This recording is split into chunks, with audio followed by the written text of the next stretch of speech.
Hey guys, welcome to another episode of the Big Home Ed Conversation. So we are carrying on our conversations we've done at the history of schooling in general. Now we've done the UK school system and kind of our feelings on that. And now I'm going to have a chat, mostly with Ashley today, about the US school system and also a little bit about Italy as well, just out of curiosity. So she's going to give us insights into that. Actually, we're going to talk again about the different kind of cultures that get built around school and the expectations on our children. Again, what we really feel needs to change, and obviously why that has obviously put into us deciding to home educate our children as well. So as usual, I am Kelly, and I'm here with Ashley. Hi. And I forgot to do a funny story last time, so I thought I'd do you on this time. So my poor son, so he has been getting to know some of the street kids, which is great.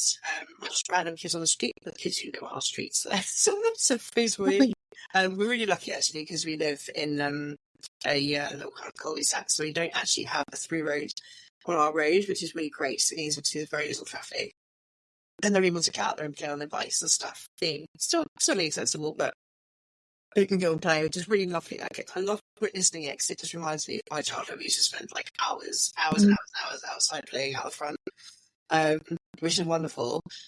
So he's made some friends anyway, and they're having a really lovely time. It's so nice to watch him just having fun. They're just having hide and seek, and we've got a really cool garden. It's over like 4 different levels. So it's a great hide and seek garden, and they all have a brilliant time hiding around that. And then he decided to just like throw in a curveball, and he went and hid out the front.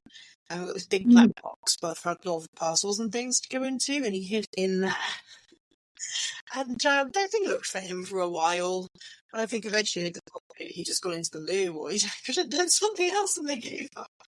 And it was only a couple of minutes that I kind of twigged that I'd seen him for a bit still. And I was like, I just called out, so I was like, are you still playing hide and seek? Like, yeah, we can't find Thomas now. I was like, do you not think it might have been a good idea to come and say, I can't find him? Like, you could have gone missing. Like, honestly, guys, I also gave him a clue as to where he was. But the poor kid, he literally crouched in the pitch black in this little black box by the front door. For goodness knows, it must have been like 8 to 10 minutes, something like that. Oh, so, gosh. Poor kid.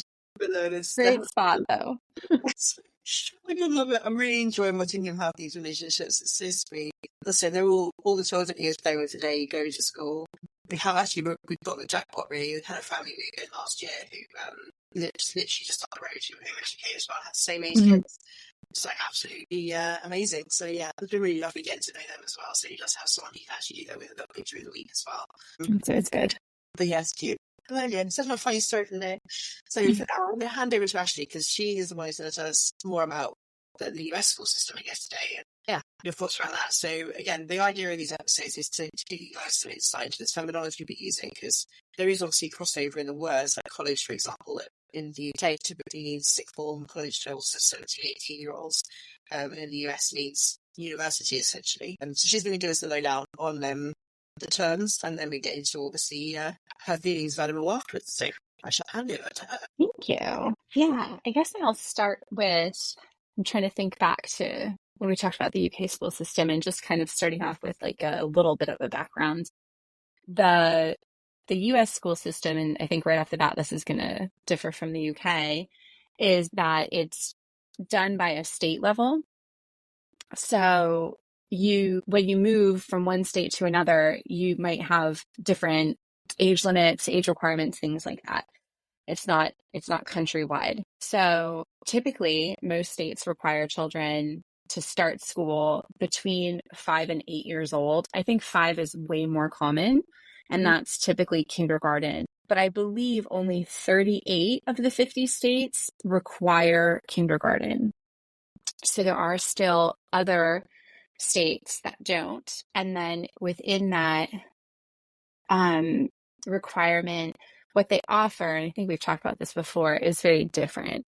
So some states that require kindergarten, that are required to provide a kindergarten, and maybe all 50 states are required to provide the kindergarten option. It just might be a requirement to attend it. I think you typically see most children who go through the public or private education system are attending kindergarten, and most likely even a preschool. the kindergarten experience at the public level, the public school level, might look something like a half day or a couple days a week. Some are full day. So it does depend. And that might actually drive parents to choose a public school over a private school or vice versa. If they're, both full-time working, you might prefer your kids to be in a full-time kindergarten, because if not, you're having to find childcare on either side of that. Yeah. So that definitely comes into play. And then when children are able to leave school varies between 16 and 18 years old, depending again on the state. And what I thought, as I was reading this, I thought was really interesting is that even if you are able to leave school at 16, we still say like you drop out, like you're considered a high school dropout, because you don't graduate with a degree. If you don't complete your high school education up until 18 and get your diploma, you don't get that option when it comes to working. So it's not like I feel like in the UK, if you leave at 16, you're still leaving with something, like you have some kind of achievement accomplished, right? Like you made it. And that's okay. And it's probably still respectable to then go and maybe get some work somewhere or do a different form, as things are changing now, requiring up to 18, a different form of education. But in the States, if you drop out of school, you are then going to either not have your diploma, which will greatly limit the work you're able to acquire, or you have to sit for your GED. And that is basically a test that covers the high school requirements and gives you a diploma. And so you might see, this is going to be a total tangent, but a lot of like the prison systems often offer like a GED pathway, to help educate those to make use of that time that they're serving when they exit the system, allow them to get better work experience, right? So that GED or your high school diploma is really important in the US. And even if you're allowed to leave, legally allowed, you don't have to continue with school at 16 or 17. If you don't, it's a very negative connotation, like you dropped out. And that's like the term that people use, is that dropout. So do you have to stay exam to get the high school diploma, or do you tend to just, is it like an accumulation of grades and things? So if you go through your high school and you have passed and gotten grades for each class that you're taking, then you will get awarded your diploma, right, assuming you didn't fail every class, right? Right. And even in some cases, if you fail like a core requirement, usually it's language arts. The English class would be the thing that would hold you back, or maybe some other, if you're shy, some credits for some reason. They might allow you to walk your graduation, so where you actually like walk in front of everyone and get your diploma at the end, like the big celebration that you see in all the movies. They throw their caps in the air. They'll let you walk through that, but you will not actually get your diploma until you complete like a summer school program. And then in some cases, you might fail and have to actually repeat a grade. And that does happen. But if you dropped out, you can sit for your GED, and you can do that. This is something I don't know enough about personally, but I am under the impression that you can do that kind of at any time. And be able to then GCSEs in the UK at any time. Like if you, and then you could do it, like then you can sit it when you're 12 or whatever. Yeah. Yeah.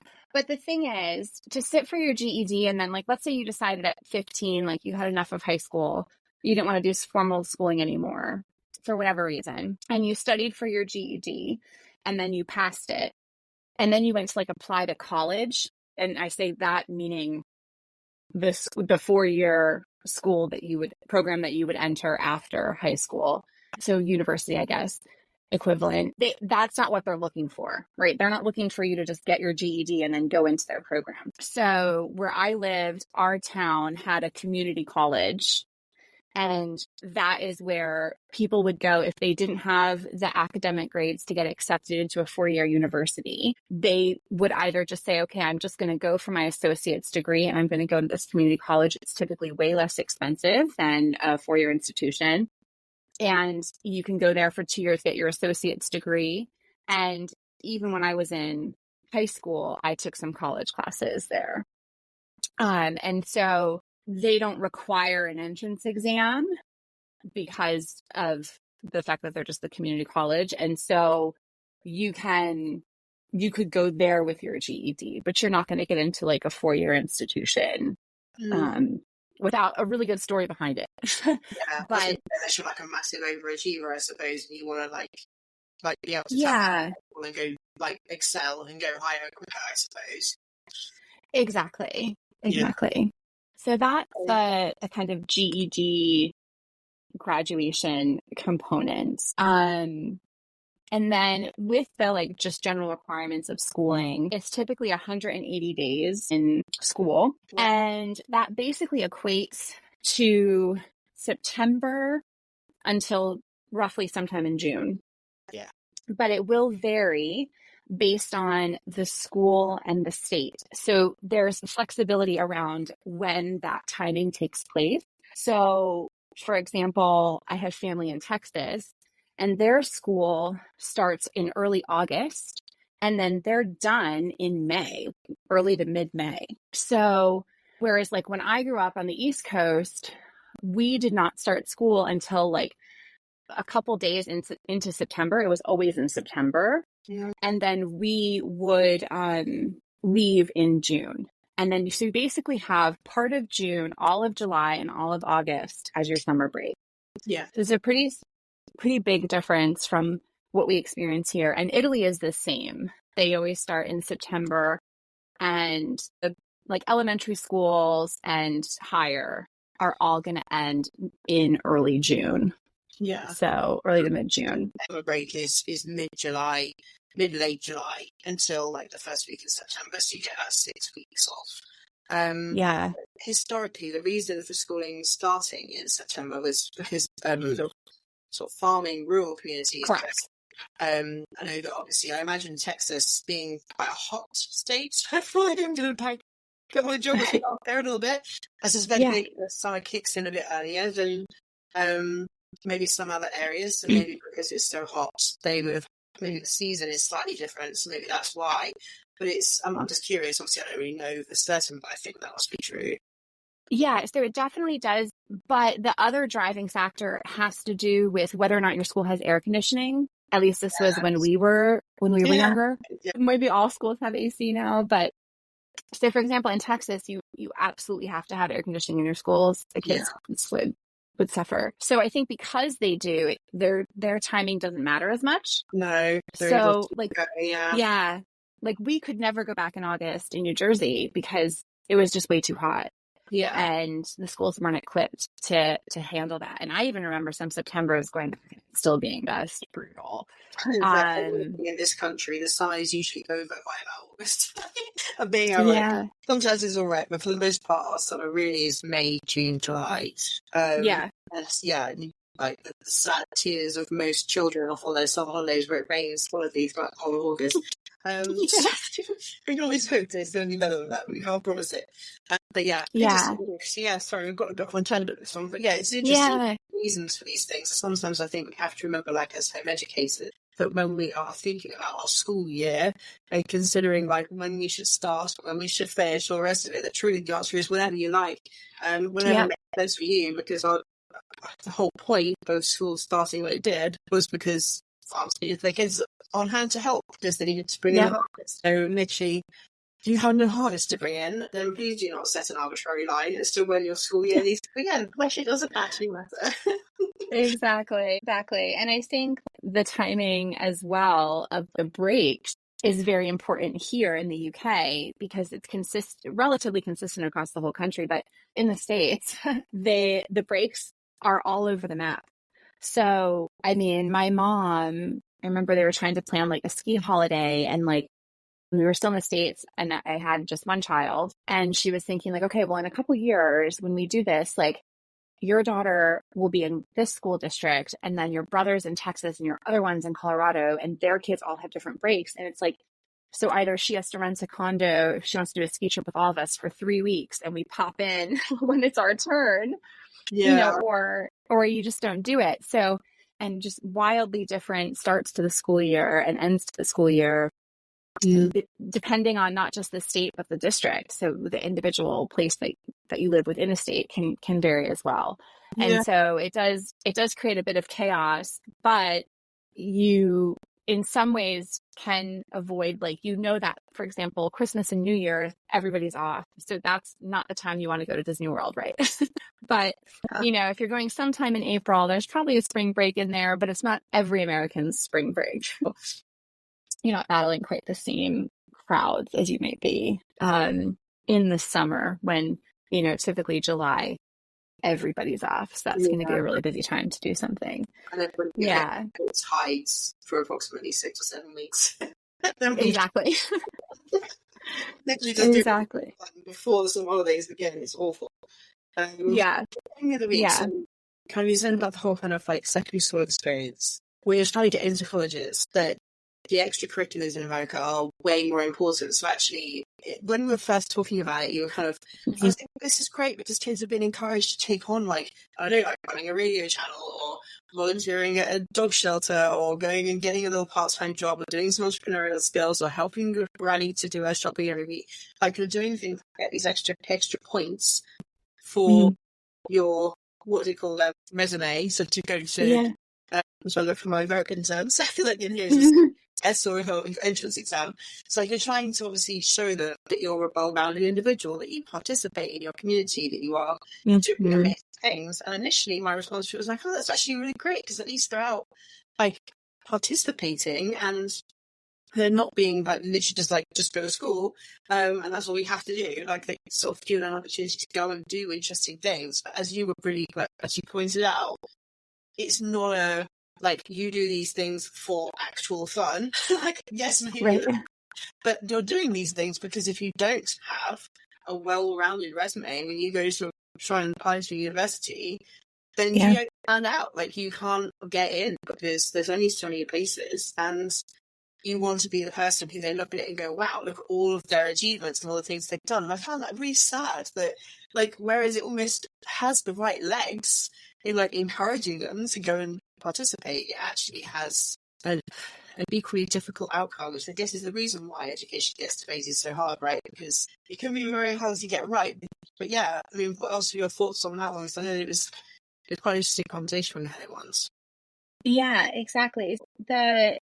It is interesting because if you think about, like, applying to Harvard, everyone applying to Harvard has the highest GPA of their high school, and they have the highest scores on their standardized testing. We also call it the SATs.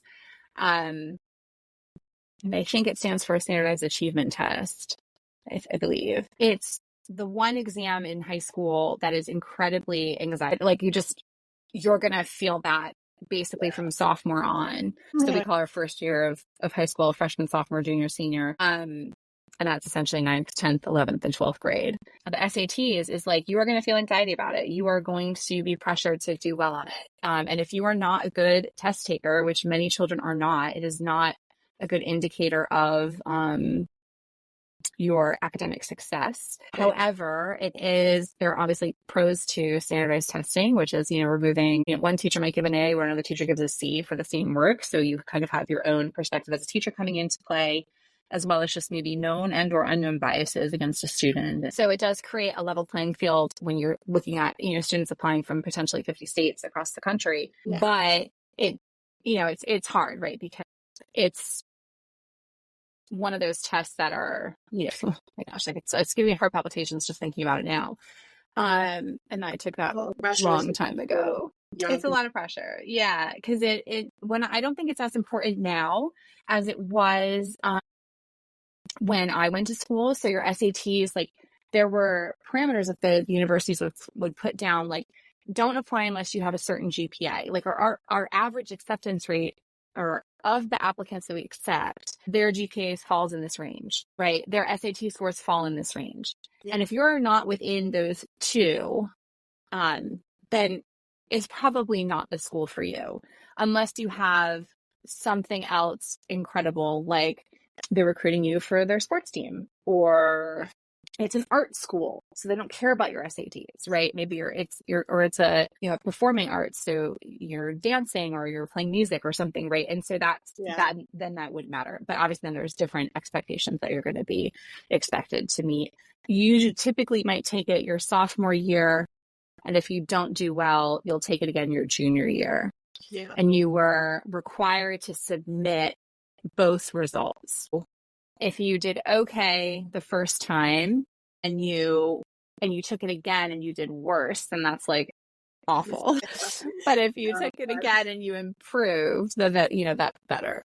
But there's a cost to taking it, and a lot of parents pay for test prep courses. Huge. Those are huge. And so, when you think about children whose parents might not have the means to do that, is it truly a fair judgment? I don't know. And I think that's probably a lot of the reason why now it's not as heavily important for applications. But yeah, the extracurricular, sorry, to get back to that original point, the extracurriculars are incredibly important because, like I said, at Harvard, your SAT scores are going to be top, your grades are going to be top. So what's going to set you apart from the other applicants is going to be what else you did in your essentially 4 years of school. And they don't care as much prior to that. So that's great if you were in the Girl Scouts when you were in primary school, like elementary school, but nobody cares about that now.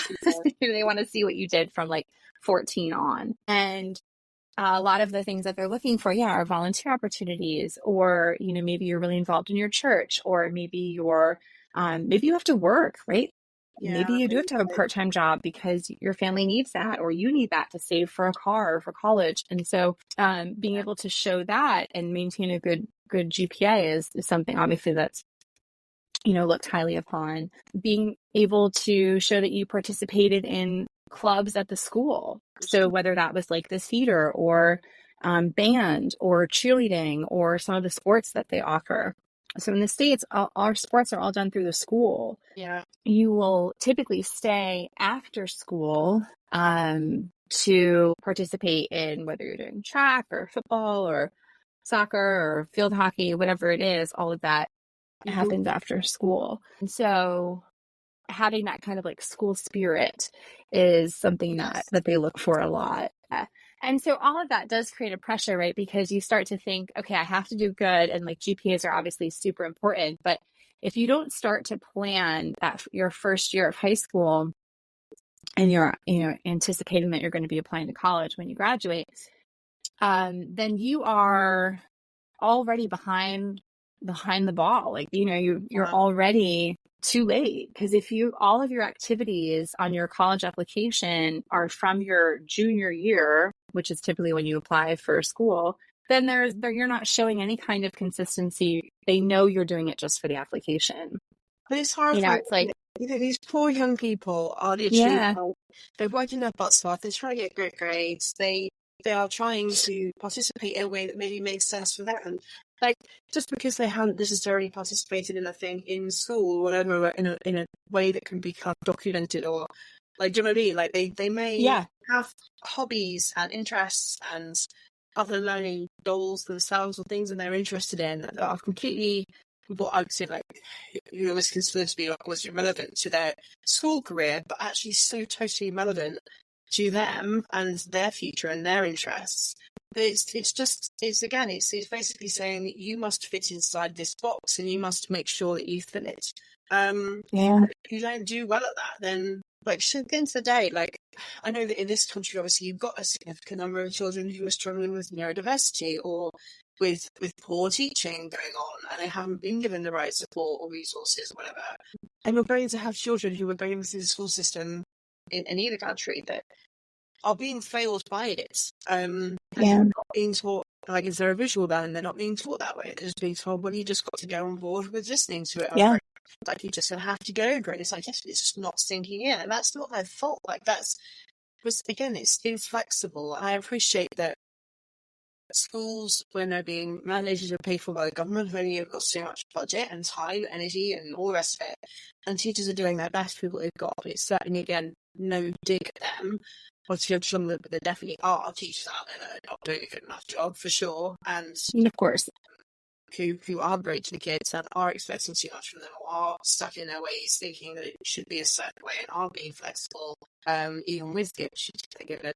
I do appreciate that not all teachers are good people, but ultimately we are dealing with that. Obviously, teachers who care are doing their best, but young people are not going to be. Not everybody's going to succeed in every given situation. Like when you've been in school again, like you can miss a week because you weren't well and you've missed vital information. The amount of times I can remember going back to school after being off sick for a few days and then have moved on. And you'd be like, sorry, I didn't understand. Like, what are you doing? And they're like, oh, you weren't here last week. We did this. And I'm like, okay, well, can someone catch me up? But like, sometimes they didn't. Like, sometimes you just had to just try and figure it out. We were expected to borrow our friend's notes. That was it. Copies of notes from your friend and study it. And if we ever had like siblings in the school system, they would usually bring our homework home for us. Yeah. And you were not laying there just getting well. You were having to lay there and do your work, or you would suffer on the flip side. Yeah, it's definitely really hard. And the pressures can be really hard. Absolutely. Those high school years. And at the same time, you're just trying to figure out who you are and like your friends and all of that. While as well. Yeah. But there was a little bit more freedom, I think, in the high school approach. Now there are vocational programs that I know nothing about. There were very few kids in our school that did it, but I do remember the bus. There was like a bus that would come usually around like lunchtime. So like halfway through the day, students would leave on their bus, and I was always like, where are they going? And there was a negative connotation to it, like we were kind of talking about earlier in the last episode, that like these kids that were going to do something more like with their hands, more of a trade, was not as prestigious. It was not as kindly looked upon as those who were continuing on an academic course. And so that was really a shame. And it's something I never questioned at the time. That's how it was. There's this idea of the messaging, because actually, when you are in a school system and you're surrounded by a school mentality, you are receiving messages that cause you to go off into adult life with set feelings about certain things. And I mean, we're being taught to compare ourselves, to constantly measure ourselves, we're taught to compete with our neighbour, that we're not supposed to collaborate. That's cheating. We're supposed to compete with them. We're supposed to be better than them. Absolutely. On anybody who is not achieving those things. Then you've got the fact that you've got like the sort of hive mentality where like you've got to fit in, you've got to act the way that everybody around you does, otherwise you're not going to fit in, you're not going to make friends. You've got the over testing, the fact that you're constantly being made to say measure yourself and to see where you're at, and like to figure out, like, from your own perspective, when you get a grade that is less than what you wanted it to be or whatever, then you judge yourself for that and you rate yourself for that, because that always internalized. The fact that we take somebody else's lead on our education, that we are basically relying on someone to instruct us. So when we go in our life and we're confused or we don't know what to do, we don't necessarily always think for ourselves. Like, we don't trust ourselves to make a decision. We ask somebody else. And it's just all these things, and just these messages that we're surrounded by and immersed in completely. It's very difficult to grow up with different ones and to have the opportunity to build your own mind and to decide, actually, how do you feel about this, or how do you feel about that kind of person, or that kind of behaviour, or like, for example, I was often told that I talk too much. So here I am for my podcast, my TikTok account, and place the message to talk because I like to talk. It's good then, yeah. I always love to talk, and I always knew a lot about things. I'm one of those people who I just love to learn random new things. So I remember being told, like, be like a smart ass. Like, stop just like going on all the time. Like, let somebody else get around in those ways. All of this kind of negative, like, these behaviours are not accepted. That and amongst obviously these other things, I'm sure, that slowly but surely made me feel like I had to apologise for who I was, that I had to stay small and quiet, that I couldn't be, like, somehow I had like two conflicting things. People want to be smart and to go on to do amazing things, but don't rub it in anyone's faces. Right. And I just don't get it. Like, it's so confusing. And again, I will say to people, the perfect doesn't actually exist, but not so much because, like, our idea of perfect doesn't exist. Like, we can imagine what perfect might look like, but actually every single individual, depending on the messaging they received, and some of this is very universal, but actually some of it is not. It'll be depending on the friends you've had or your family or whatever, your cultural values maybe. Your idea of perfect is very different to what somebody else's idea of perfect might be. So actually, the idea of perfect never truly exists, but yet somehow we're all aiming for it. And we apply it to education, and obviously the opportunity for home educated kids to have that freedom to hopefully, like I always say, I try very hard to allow my children to experience alternative values and opinions to mine. Because that is one thing that I think is a good thing about school, is that they get lots of different viewpoints and opinions from experiencing different teachers and people from different walks of life and all the rest of it. So we definitely try to recreate that element. But at the same time, trying to explain to them that they are allowed to have their own opinions, that they can actually form their own ideas and values, that they can take and pick and choose what makes sense for them from the people they experience and the things that they do. But they don't have to be a certain way to be liked and accepted. They can be themselves completely authentically, and they will find their people. And this, I think, is something which we actually struggle to believe in our modern society, that you can actually be yourself and that people will like you for it. But what's really ironic is that the more ourselves we are, typically, like, we look at someone who's confident and out there just being themselves, and we love them for it.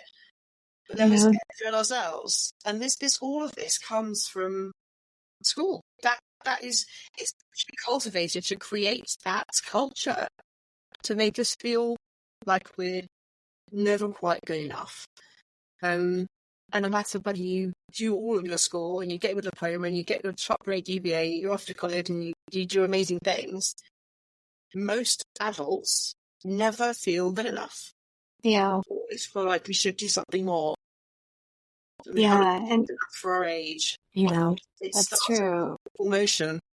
And I think that's ultimately one of the things I hate about it the most, is that it creates this never-ending self-judgment post, in this age.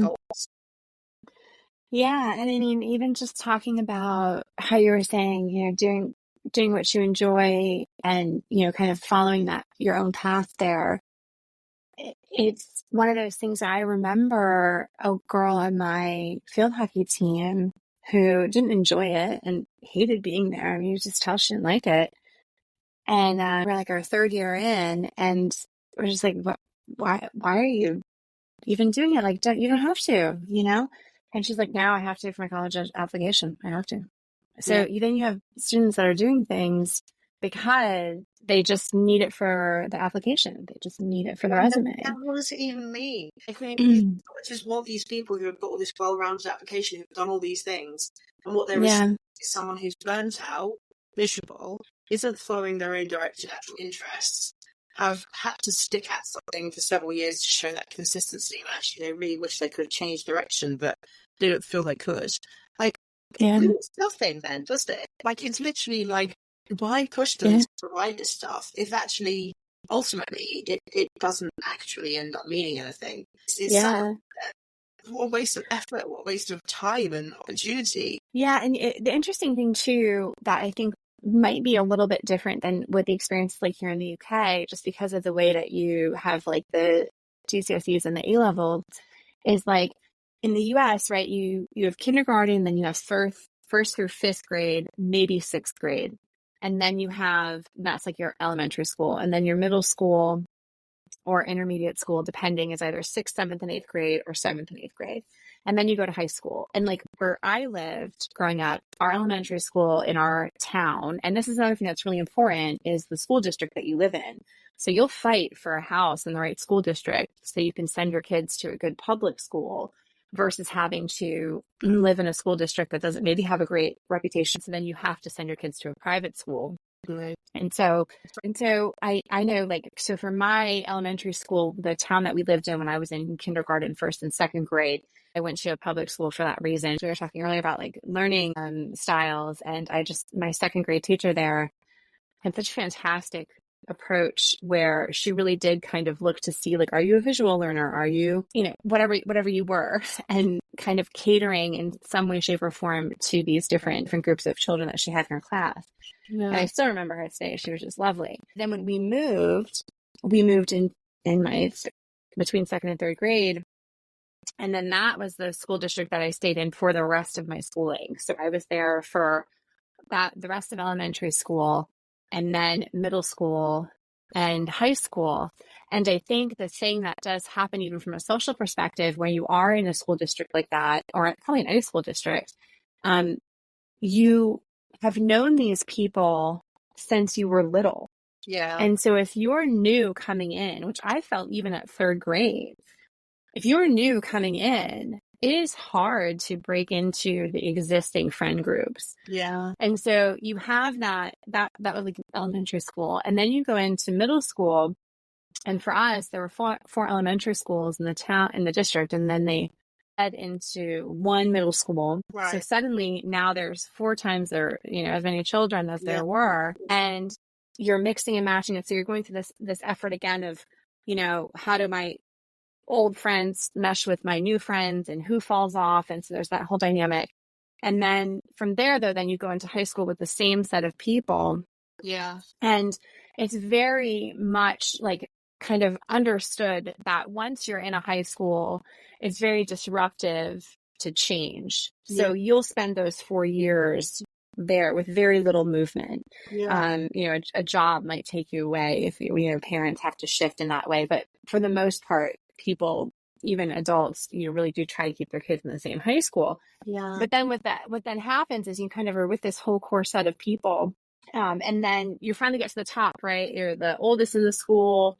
You've done all the things. You get into college, and then suddenly you're right back at the bottom again, not knowing who you are, and trying to figure all that out and what's important to you. And so it is, the whole school system is just an interesting dynamic. It's a lot of, kind of pushing outside of your comfort zone, obviously, and, pressuring you to, make new friends and do all of that. And I think that there is definitely a benefit in that, but there's obviously a lot of, stress and anxiety as well. So there's question about if you had, for example, if you did have a bully or someone who you didn't like or get along with in elementary school, literally with them, you're going to be with them forever. Yes.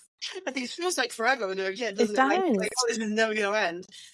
So that's really tricky. But I think it's interesting. It's important to note, isn't it, that at the end of the day, like we both said, we went to school. Actually, we didn't hate school entirely as an experience. And I think that this is what's quite interesting about it, isn't it? Because people often say to me, did you have a bad experience at school? Did you hate school? And the answer is actually no, I didn't hate it. But then I was academic. I enjoyed learning. I always enjoyed learning new things. So when you don't know any different, and I think this is the truth of it really, I didn't know any different. I went to school for just like everyone else did. I went through school, and so school is what I knew. And so it was fine. Like, yes, I got bullied sometimes, and yes, it wasn't always fun, and yes, it was stressful, and yes, I was hallucinating. I was so stressed during my GCSEs. Wow. Genuinely unwell. I had like a massive a physical skin reaction came out when I was doing my year 6 stats. Like, I'm so stressed. Oh my gosh. There's an awful lot of anxiety and stress that school taught me to feel on the regular. just to push times, just to get up and go again. And so on reflection as an adult, I can see how damaging a lot of the messaging and the experience probably was. But at the time, as I say, it wasn't something that I hated going to all the time. Sometimes, for sure, I had windows when I didn't want to go, and I would like to not have to go. but that ultimately it wasn't all bad. And the teachers that I did have that were amazing were freaking fantastic. They were just the best and were fascinating. And I did learn some interesting things. But I think the truth of the matter is that as home educators, we know that we're not detracting from experiences in the sense that our children still socialise with other children and they still learn everything that they could have and would have learned in school, plus the zillions of other things that they decide to pick up on late. Like, we know that actually the matter is that quite often we're covering an awful lot with them. And that truly, school is... So the whole point of this series really was to help indicate as well that school is but one way of providing an education to children. Yeah. And ultimately it has its flaws, much like home education could also have its flaws if you weren't making an effort to get out and see people. If your child, obviously, like socialising wise, obviously forced socialising when you've got a child who's maybe kind of autistic and doesn't actually enjoy it, I find it very stressful. Yeah, like you've got to pick and choose your battles and decide what makes sense for you and your family, for sure. If it's actually socialising in the sense of like just going to the park and playing isn't always what the child needs for socialising. They might like to do it online, they might like to do it whatever. Going for a tangent here now. But the point is that we get to meet our children's needs. We get to help them achieve what they need to achieve, to do whatever they want to go do. But it gets to be far more on their terms, taught in a way which they get and they enjoy, on subjects that they actually have an interest in progressing, and gives them a far wider scope of what their skills are, what their potential is. So that when they actually do, and there's also no deadline, right? My children will have to have sat their GCSEs by the age of 16 because the funding's running out. I mean, maybe it will be. Maybe that's like, the money's running out, kids, you're moving out, just get your education done. Maybe I'm done with you. Who knows? Maybe it will be that way. But ultimately, there is no deadline. I don't care if my kids do their GCSEs at 16 or if they do them at 20. I don't care if they don't do GCSEs at all and they go and do vocational qualifications, or they go and do some sort of degree, or go and do some other kind of experience, whatever. As long as they take a direction that allows them to be successful in whichever way they feel success matters to them. So whether that's in a relationship, whether that's traveling, whether that's going and getting a job, whether it's whatever, right? Like, as long as they are satisfied in whichever phase they're in, because I hope to God that they will understand that they can pick and choose and change, and at the age of 25 they can change career direction completely. Yes. I hope that they will know that just because they are not at the exact arbitrary line level of somebody else doesn't devalue them, that they are not worth less, that they are not less capable or will have less potential. I just hope that they will have an understanding that they are individuals and that they have all of the potential in the world as much as anyone else. And hope that will bleed out into the way they treat people too, and their acceptance of others, and the way they'll build other people up, and see the best of them and think that their potential, instead of literally just be competing with them and listening them and feeling like they're less than them in some way.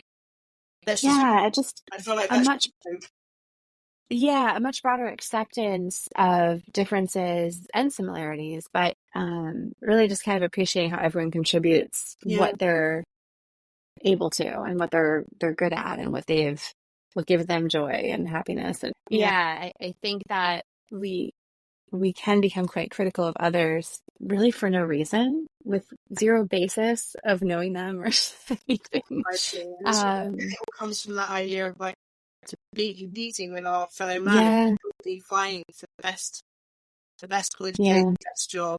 Like you are now constantly pushing other people down to get to the top, but you need to go out. You definitely need to be teaching our kids not how to compete, but how to collaborate and how to work together better. So I think, wrapping this one up for now, see some of the conversations in this will come back around to, I'm sure, in other ways. Line. But I hope this one has been useful, and I really hope that you guys listening are really thinking to yourself, the idea is it's meant to be thought-provoking, so we're hoping that it has been for you. Again, my name's Kelly. I am irish.home.ed.blowout on TikTok and at Offering Motherhood on Instagram, and Ashley is homeschool.in.progress on Instagram as well. So do come and find us, do come and follow us. Obviously, drop us a line. Tell us what you thought. Tell us what's come up for you as you're coming off the back of this. And yeah, just keep tuning in. We'll see you again next week. Take care, guys. Bye. Bye.